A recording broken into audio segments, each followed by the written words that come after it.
മുൻപ് നടനെതിരെ വെളിപ്പെടുത്തലുകൾ നടത്തിയിട്ടുണ്ടായിരുന്നു. അപ്പോൾ അതിൻ്റെ കേസ് എങ്ങനെ മുന്നോട്ട് പോവുകയാണ്? കേസ് പോവുകയാണ്. നമുക്ക് സ്ക്വാഷ് ചെയ്യാൻ പറ്റില്ല. കാരണം നമ്മളിപ്പോൾ വിഡ്രോ ചെയ്യണം. ഞാൻ ആലോചിച്ചത് നമ്മളത് കാര്യം പറഞ്ഞു, അത് കഴിഞ്ഞിട്ടായാലും നമുക്ക് വിഡ്രോ ചെയ്യാം, അങ്ങനെ ഒരു ഇതായിരുന്നു. അപ്പം ഞാനത് ലീഗലി അന്വേഷിച്ചപ്പോഴും നമ്മൾ സർക്കാരിൻ്റെ ഭാഗത്തുനിന്ന് നമുക്ക് കിട്ടിയിരിക്കുന്ന അറിയിപ്പെന്ന് പറയുന്നത് നമുക്കിപ്പോൾ അത് നിയമപരമായിട്ട് നമുക്ക് സ്ക്വാഷ് ചെയ്ത് പോകാൻ പറ്റില്ല. നമ്മൾ അങ്ങനത്തെ സെക്ഷൻ ഇട്ടിട്ടാണ് അത് കേസ് SIT എടുത്തിരിക്കുന്നത്. അപ്പോൾ ഇനി ഞാൻ പറയാനുള്ള കാര്യങ്ങൾ ഞാൻ കൊടുത്തിട്ടുണ്ട്. ഇനി അത് ഗവൺമെൻറ്റാണ് നോക്കുന്നത്. അവർ ട്രയലിനോ അങ്ങനെ എന്തെങ്കിലും കാര്യത്തിന് നമ്മളെ വിളിക്കേണ്ട ഒരു സമയം വന്നാൽ വാദം അങ്ങനെയൊക്കെ നടക്കുമല്ലോ. അപ്പോൾ അങ്ങനെ എന്തെങ്കിലും ഐഡൻറ്റിഫിക്കേഷനോ ഇനി അഥവാ കോർട്ടിൽ വിളിക്കേണ്ടി വന്നാൽ മാത്രം പോയാൽ മതി. അപ്പോൾ നമുക്കതൊന്ന് കിറ്റ് ചെയ്യാൻ പറ്റാത്തതുകൊണ്ടാണ്. അല്ലാതെ എനിക്ക് നാളെ അയാളെ പിടിച്ച് ജയിലിടണമെന്നും കൂട്ടണമെന്നും ഒരാഗ്രഹമില്ല. അത് ചെയ്താലും ഇവരാരും ഒരാളെ ഇട്ടത് കൊണ്ടൊന്നും ഈ സൊസൈറ്റിയുടെ ഇത് മാറുന്നില്ല. ഇപ്പം കൊടുത്തിരിക്കുന്ന ശിക്ഷ തന്നെ വലുതാണല്ലോ. ഇതിൽ വന്നിരിക്കുന്ന ആളുകളൊക്കെ ഇപ്പോൾ അവർക്ക് അത്രയും ട്രോമ ഇല്ലെന്ന് കാണിക്കാൻ വേണ്ടി കുടുംബസമേതം അവർ കളിച്ചിരിയായിട്ടൊക്കെ ഇൻസ്റ്റയിലും ഫേസ്ബുക്കിലൊക്കെ പോസ്റ്റ് ഇട്ടുകൊണ്ട് കാര്യമൊന്നുമില്ല.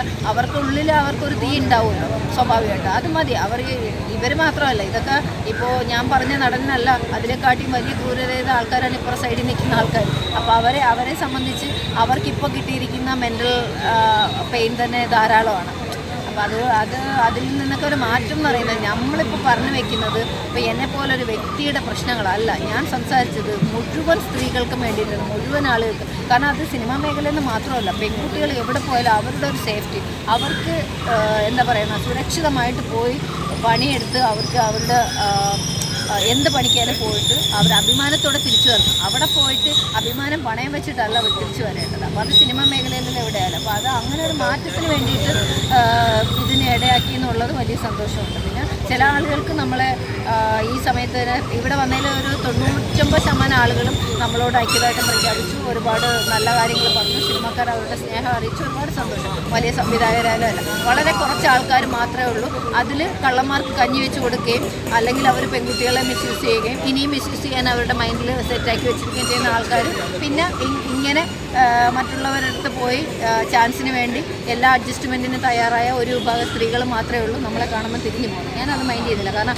അത് തിരിഞ്ഞു നടക്കുന്ന എന്നോടല്ല, അവർ പിച്ച് ചെയ്യുന്നപ്പെട്ട ഒരുപാട് പെൺകുട്ടികളുടെ നേർക്കാണ് അവരുടെ വ്യക്തിത്വത്തിനും ആ പെൺകുട്ടികളുടെ പേഴ്സണാലിറ്റിക്കും അവരുടെ ഐഡൻറ്റിറ്റിക്കും എതിരെയാണ് ഇവർ തിരിഞ്ഞ് കൊഞ്ഞനം കാണിച്ചിട്ട് പോകുന്നത്. അത് എന്നെ ബാധിക്കത്തില്ല. അതുകൊണ്ട് എനിക്ക് കിട്ടുന്ന സ്നേഹം തന്നെ 99% സ്നേഹം മതി. 1% നമ്മൾക്കെതിരെ വരുന്ന കമൻറ്റോ നമുക്കെതിരെ വരുന്ന നെഗറ്റീവ് വാക്കുകളോ ഒന്നും നമ്മളെ ബാധിക്കുന്നില്ല. അപ്പോൾ ഞാൻ എന്തിനു വേണ്ടി പറഞ്ഞു, അപ്പോൾ എനിക്ക് ചിലപ്പോൾ ഈ പറഞ്ഞ വ്യക്തികളോ അവരുടെ അടുത്ത സർക്കിളിൽ നിന്നോ എനിക്ക് നാളെ എന്തെങ്കിലും ഒരു നേട്ടം ഉണ്ടാവില്ലായിരിക്കും. വേണ്ട, നമ്മളെന്തെങ്കിലും നേട്ടത്തിന് വേണ്ടിയിട്ടല്ലല്ലോ പറയുന്നത്. സ്വാഭാവികമായിട്ടും ഇനി വരുന്ന ഒരു പെൺകുട്ടികൾക്ക് സേഫായിട്ട് സുരക്ഷിതമായിട്ട് ഇവിടെ വർക്ക് ചെയ്യാൻ പറ്റണം. ഞാൻ ഉദ്ദേശിച്ചത് അത്രേ ഉള്ളൂ. അതിപ്പോൾ നാളെ എനിക്ക് സിനിമയിൽ തന്നെ ചവിട്ടി പുറത്തേക്കും. ഞാൻ മരിക്കുന്ന ഒരു സിനിമ ചെയ്യുന്ന ആർക്കും വാക്ക് കൊടുത്തിട്ടില്ല. ഞാനൊരു സോഷ്യൽ വർക്കറാണ്. ഞാൻ പാവങ്ങളെ സഹായിച്ച് അവർക്ക് ആഹാരം കൊടുത്ത് അവരുടെ മുടി വെട്ടി അവരെ കുളിപ്പിച്ച് അവരെ ഊട്ടി ഞാൻ ഈ മണ്ണിലൊക്കെ തന്നെ ദൈവം വിളിക്കുന്നവരെ വിളിക്കുന്നില്ല. എനിക്ക് വലിയ ആഗ്രഹങ്ങളൊന്നും. ഞാൻ നല്ല സിനിമ വന്നാൽ ഞാൻ ചെയ്യും. സിനിമേൻ്റെ ചോറാണ് സിനിമ. എനിക്ക് ഒരുപാട് എന്തെങ്കിലും ആയിട്ടുണ്ടെങ്കിൽ ഞാൻ സിനിമയിൽ കൂടെ തന്നെയാണ്. അതൊന്നും മറക്കുന്നില്ല. പക്ഷേ എനിക്ക് കംഫർട്ടാവുന്ന സാധനങ്ങൾ വന്നാൽ മാത്രമേ എനിക്ക് ചെയ്യാൻ പറ്റുള്ളൂ. അത്രേ ഉള്ളൂ. വെളിപ്പെടുത്തലുകൾ നടത്തിയപ്പോൾ എന്തെങ്കിലും ഭീഷണി മെസ്സേജുകളോ കോളുകളോ അങ്ങനെ എന്തെങ്കിലും വന്നിട്ടുണ്ടായിരുന്നു? അന്ന് സ്വാഭാവികമായിട്ടും കുറച്ച് നെഗറ്റീവായിട്ടുള്ള കാര്യങ്ങൾ അതായത് നിങ്ങൾ കേസിൽ നിന്ന് വിഡ്രോ ചെയ്യണം എന്നുള്ള രീതിയിൽ പറയാൻ വേണ്ടിയിട്ട്, അത് നേരിട്ടല്ല അവർ പറഞ്ഞു വിട്ടെന്നുള്ള രീതിയിലല്ലാതെ വന്നിട്ട് പൈസ ഓഫറിങ് ഉണ്ടായിരുന്നു. പിന്നെ കുറേ ത്രെട്ടനിങ് പോലെ വീട് അന്വേഷിച്ച് വരാൻ വേണ്ടിയിട്ട് ഒരാൾ ഇൻ്റർവ്യൂ എടുത്തിട്ട് ഇൻ്റർവ്യൂ എന്ന വ്യാജന ലാസ്റ്റ് അവരുടെ ID കാര്യങ്ങൾ ഞാൻ ഈ ഒരുപാട് ജേർണലിസ്റ്റുകൾ വിളിച്ചുകൊണ്ടിരുന്നതുകൊണ്ട് ആ സമയത്ത് അവരുടെ ഐഡൻറ്റിറ്റി ചോദിച്ചിട്ടില്ലായിരുന്നു. വന്ന് ഫുൾ ഇൻ്റർവ്യൂ എടുത്തിട്ട് വീടിന് പുറത്തായിരുന്നു. ഇൻ്റർവ്യൂ എടുത്തിട്ട് പോയിട്ട് അവർക്ക് വീടിനകം കാണും. അതെന്തിനാണ് വീടിനകം? ഞാൻ പറയാനുള്ള കാര്യങ്ങൾ വീടിന് പുറത്തു നിന്നാലും അകത്തു നിന്നാലും പറയാനുള്ള പറഞ്ഞേ. അപ്പോൾ വീട് എവിടെ, എക്സാക്ട് വീട്, അതെന്തെങ്കിലും ഒരു ആക്രമിക്കാനുള്ള പദ്ധതി ആയിരുന്നു എന്നുള്ളത് പിന്നീട് ഒരു പേടിയായി തുടങ്ങിയിരുന്നു. പിന്നെ പോയി പിന്നെ വിളിച്ചിട്ട് ആ നമ്പർ ഓഫാണ്. പിന്നെ പോലീസിനോട് ജസ്റ്റ് ഇൻഫോം ചെയ്ത് കേസായിട്ട് പോലും അതിന് പുറകിൽ സമയമില്ലാത്തതുകൊണ്ടാണ്. എന്തെങ്കിലും പിന്നീട് അതിനെ തുടർന്നുണ്ടെങ്കിൽ പോലീസ് ഇടപെട്ടോളാം എന്ന് പറഞ്ഞു IT അല്ല. പിന്നെ ഞാൻ അതിനെക്കുറിച്ച്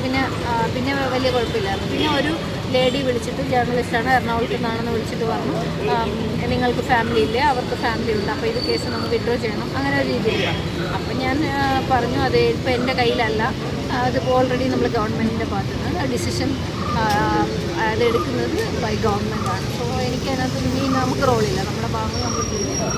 പിന്നെ സത്യം ഒന്നേ ഉള്ളൂ, സത്യം പറഞ്ഞു. അതിനിപ്പോൾ മരിക്കുന്നവർ പറയും. നാളെ ഇപ്പോൾ ഇത് പറഞ്ഞത് കൊണ്ട് പുള്ളിയെ നാളെ എന്തെങ്കിലും തരത്തിലുള്ള പണിഷ്മെൻറ്റ് നമ്മൾ വിത്ത് എവിഡൻസ് കൊടുത്താൽ ഇവർക്ക് നിസ്സാരമായിട്ട് ഊരി പോകും. അതുകൊണ്ട് ഞാനിതൊന്നും വിശ്വസിക്കുന്നു. നമ്മൾ ജീവിക്കുന്ന ഇവിടെ തന്നെയല്ല, നമ്മൾ ഒരുപാട് കാണുന്നുണ്ടല്ലോ. ഇത്ര പേരെ ഒന്ന് കൊലവിളിച്ച ആൾക്കാർ പോലും സുഖമായിട്ട് ഇറങ്ങിപ്പോകും. അപ്പോൾ അതുകൊണ്ട് ചെറിയ കുഞ്ഞിനെ ഇപ്പോൾ കഴിഞ്ഞാൽ നമ്മൾ 5 വയസ്സായ കുഞ്ഞിനെ പീഡിപ്പിച്ചവനെ വെറുതെ വിട്ടിട്ട് ഇപ്പോൾ 1 വർഷമാവാം. അപ്പോൾ അങ്ങനെയുള്ളൊരു നാട്ടിൽ നിയമം കാശുള്ളവൻ പുറകെ ആണെന്ന് ജനങ്ങൾക്ക് തോന്നിയാൽ നീതിന്യായ കോടതിയെ നമുക്ക് കുറ്റം പറയാൻ പറ്റില്ല. അങ്ങനത്തെ ഒരു അവസ്ഥയിൽ കൂടെയാണ് പോകുന്നത്. കാരണം നമ്മൾ പലപ്പോഴും തോന്നും ജസ്റ്റിസ് ഇമ്പാർഷ്യലാണെന്ന്. പക്ഷേ പാർഷ്യാലിറ്റി പലപ്പോഴും ജനങ്ങൾക്ക് തോന്നുന്നതിൽ എന്തെങ്കിലും കുറ്റപ്പെടുത്താൻ പറ്റില്ല.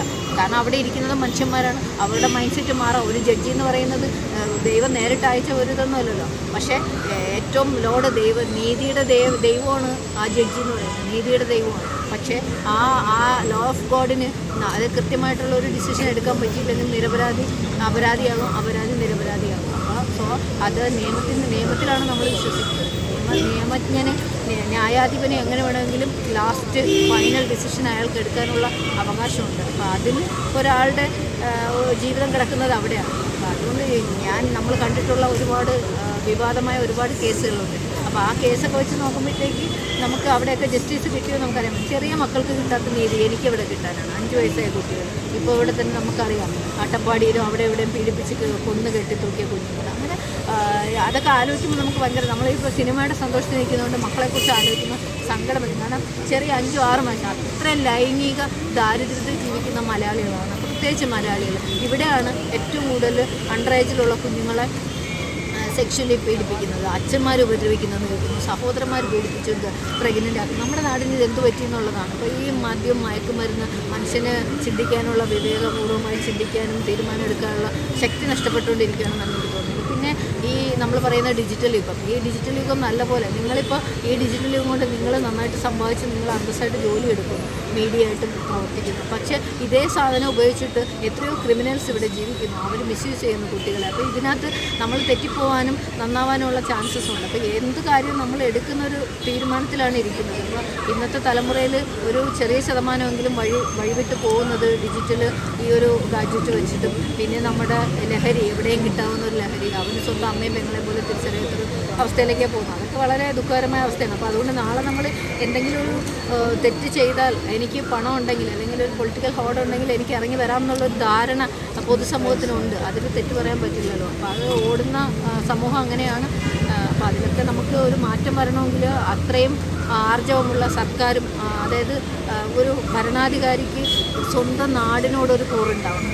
അവൻ്റെ വീടിനോടല്ല കൂറ്, സ്വന്തം ഭരണാധികാരിക്ക് നാടിനോട്, അവൻ ഭരിക്കുന്ന നാടിനോടൊരു കൂറുണ്ടാവും. ആ നാടിൻ്റെ ഏറ്റവും സമുന്നതമായ വികസനത്തിനും അതിൻ്റെ പരിപാവനമായ ഉയർച്ചയ്ക്കും മനുഷ്യസ്നേഹത്തിനും മൂല്യം കൊടുത്തുകൊണ്ടുള്ള ഒരു ഭരണാധികാരി ഉണ്ടായാൽ മാത്രമേ ആ നാട്ടിൽ അതിന് നീതിന്യായ വ്യവസ്ഥ അതുപോലെ നിൽക്കും. Law and order. ഇപ്പോൾ ഒരുത്തനെ ഇപ്പോൾ 5 പേരെ അടിച്ചിട്ട് വന്ന് ഓർഡർ കൊടുക്കുമ്പോൾ പോവാണ് പോലീസ് ഇല്ലേ. അപ്പോൾ അത് അവരെ പറഞ്ഞിട്ട് കാര്യമില്ല. അപ്പോൾ ഈ IAS, IPS എല്ലാം രാഷ്ട്രീയക്കാരുടെ താളത്തിന് തുള്ളുന്ന വെറും പാവകളായി മാറിക്കൊണ്ടിരിക്കുന്നു. അപ്പോൾ അവർക്കേ സെൽഫ് റെസ്പെക്റ്റ് ഇല്ല, അവരെ എന്ത് ചെയ്യണമെന്നറിയില്ല. അങ്ങനത്തെ ഒരു സ്ഥിതിവിശേഷത്തിൽ നമ്മളെ സമൂഹത്തിൽ ഇതിൽ കൂടുതലൊന്നും നമുക്ക് ഇനി പ്രതീക്ഷിക്കാൻ പറ്റില്ല. നല്ലൊരു സമൂഹം എപ്പോഴെങ്കിലുമൊക്കെ നല്ലൊരു ഭരണവും ഒക്കെ വരുവാണെങ്കിൽ മാത്രമേ ഇത്തരം അവസ്ഥയ്ക്ക് മാറ്റം ഉണ്ടാവുള്ളൂ. ഇല്ലെങ്കിൽ ഇങ്ങനെ പിന്നെ ഇപ്പോൾ സ്ത്രീകൾ കുറേ അധികം പുറത്ത് വന്ന് സംസാരിച്ച് തുടങ്ങിയത് കൊണ്ട് കുറേ പേർക്കെങ്കിലും അവളെ ആക്രമിക്കുന്നതിന് മുമ്പ് ഒരുവിധം തലയ്ക്കകത്ത് ആൾതാമസം ഉള്ളവനാണെങ്കിൽ ഒന്ന് ചിന്തിക്കും, പണി കിട്ടും എന്നുള്ളത്. അങ്ങനെ അല്ലാതെ ഡ്രഗിനൊക്കെ അടിമപ്പെടുന്ന, പിന്നെ ഇവിടെ ഡ്രഗും മദ്യവും മയക്കുമരുന്നും എല്ലാം ഇവിടെ സുലഭമാണ്. അപ്പോൾ ഇതെല്ലാം കൊടുത്തിട്ട് നമ്മൾ നീ തെറ്റ് ചെയ്യരുതെന്ന് പറഞ്ഞാൽ എങ്ങനെ ശരിയാവും? ഏറ്റവും കൂടുതൽ നികുതി കിട്ടുന്ന മദ്യത്തിൽ നിന്നും മയക്കുമരുന്നൊന്നും ആയി മാറിക്കൊണ്ടിരിക്കുന്നു. അപ്പോൾ നമ്മൾ എന്ത് ചെയ്യാൻ പറ്റും? അപ്പോൾ ഇതൊക്കെ ആരാ നിർത്തലാകുന്നത്?